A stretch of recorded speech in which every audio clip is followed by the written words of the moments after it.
joke about, I've got some bits. I want to be a bicycle hipster. That's one of my bits. Drinking enough water.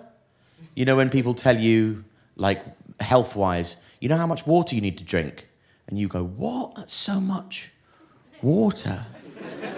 How is there going to be time? So there's a few of you there that are really going to like that, I think.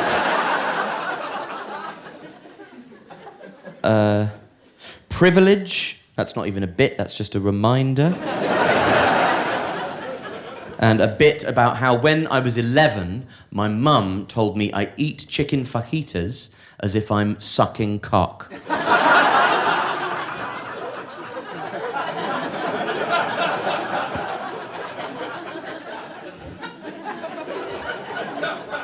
And even at the time, I can remember feeling very sorry for my dad. Because I was using a lot of teeth and I wasn't twisting my hands at all or any of that stuff. Poor dad. Anyway, thanks very much indeed for coming. I hope you're all feeling well. I'm fine. Thank you very much for asking. I've got a bit of a dry cough and a temperature, but apart from that, I think I'll be fine. I'm trying to raise my children gender neutral. Yeah. That usually gets quite a big well done in London, but never mind. You do you, Glasgow.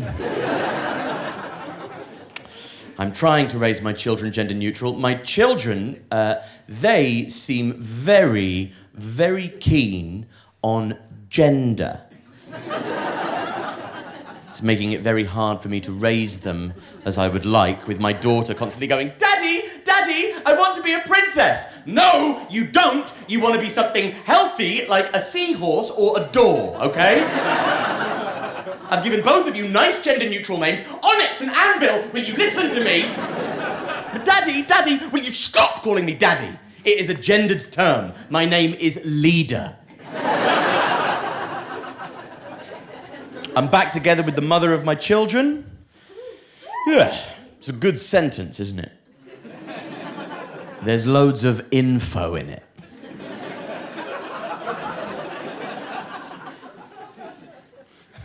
It took about 3 to 5 weeks of us being back together for her to start lobbying for a third child. Every single time we're out and about and there's a little newborn in a pram that gets pushed by, she starts tugging at my arm and going, I want one, I want one, I want one, I want one. What an acquisitional way to talk about human life. I want one. And she goes, well, why don't you want one? And I go, because I'm not sure if I want one. And she says, well, if you're not sure if you want one, why don't we just go for it? People have children under that circumstance with that logic in mind. You'll speak to them and they'll go, we weren't really sure if we wanted kids, but we decided just to go for it. And it's not responded to as delinquent madness. If somebody said to you, you know, I wasn't really sure if I wanted a face tattoo. I decided just to go for it, and upon reflection, it has actually closed more doors than it's opened. She goes, but you'll love it. If we have the baby, you know you'll love it, don't you? I know. That's why I don't want it. Love isn't a finite resource. I'm not going to run out of love. It's not coal or patience. I'm going to keep on making new love depending on how many lovable things there are around me. That's just how love works. I would be much more keen on having a third child if I didn't have to love it.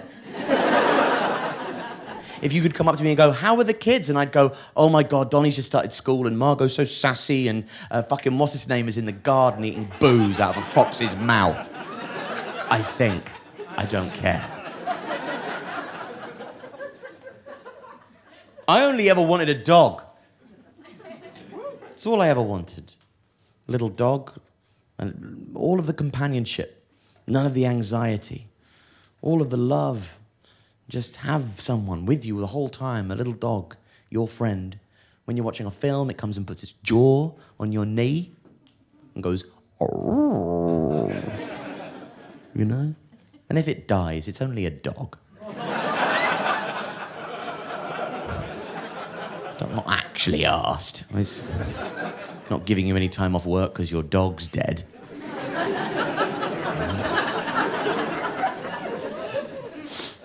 I have to speak to my kids. There's responsibility in that. I have to speak to them, they ask me questions, and my responses to their questions, they're important. They form who they become as people. That's a lot of pressure on me, you know? My kid, he came up to me the other day, he goes, Daddy, what's opposite? What? To what? What? What are you talking about? Just fuck off, you're being creepy again. Go away. Ugh. Strides up to me all confident the other day after watching Power Rangers and goes, Daddy, why is my willy sticking up? How do you responsibly answer that question?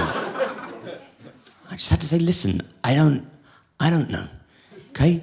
It's a very personal thing. I can't tell you why your willy is sticking up. I could tell you why one's willy might stick up, but I don't know. I can't. Mummy's wearing the strawberry dress again. That always does it for me.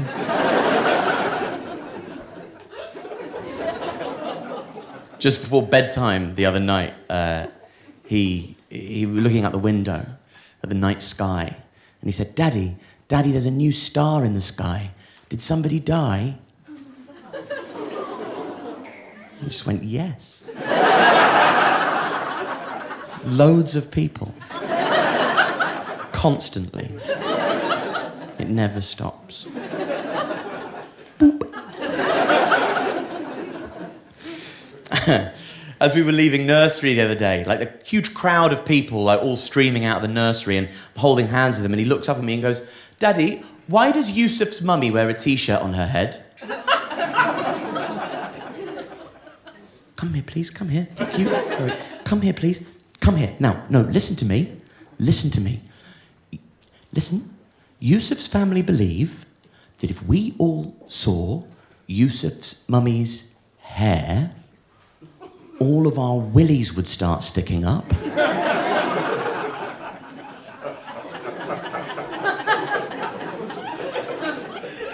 And we wouldn't be able to get any work done.